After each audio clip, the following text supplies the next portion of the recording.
बैगन के छौड़ी भुंजिया भूंजो है। फागुन में बैगन के छौड़ी भुंजिया भूंजो है। कि छौड़ी होलिया में एगो नहीं दूगो खोजो है।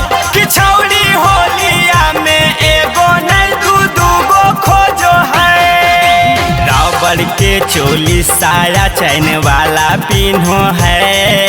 रबड़ के चोली साया चैन वाला पिन्हो है। कि छौड़ी होलिया में एगो नहीं दूगो खोजो है।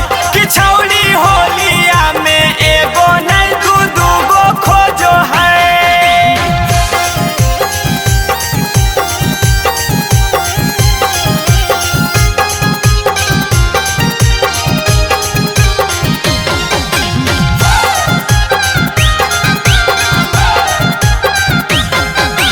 जब से फागुन चढ़ल छौड़ी खूबे मजा उठाबो है। चूल्हा में आँच लगाबै कढ़ाई में पुआ फुलौड़ी बनाबो है।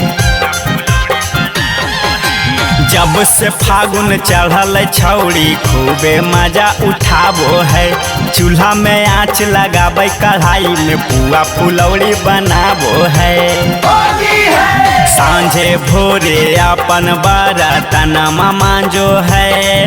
सांझे भोरे अपन बरतनमा मांजो है। कि छौड़ी होलिया में एगो नहीं दूगो खोजो है।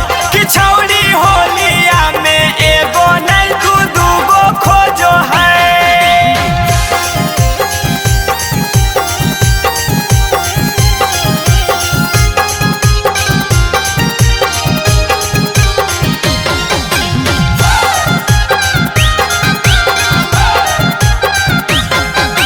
होली में छौड़ी रोजे रोजे खोजे डबल डोज हो।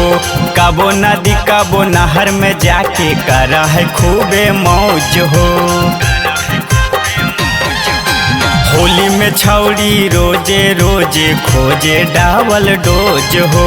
कबो नदी कबो नहर में जाके करा है खूबे मौज हो। नया नया वेराइटी बिपिनवा से पूछो है। नया नया वेराइटी चिंटू राजा से पूछो है। कि छौड़ी होलिया में एगो नहीं दूगो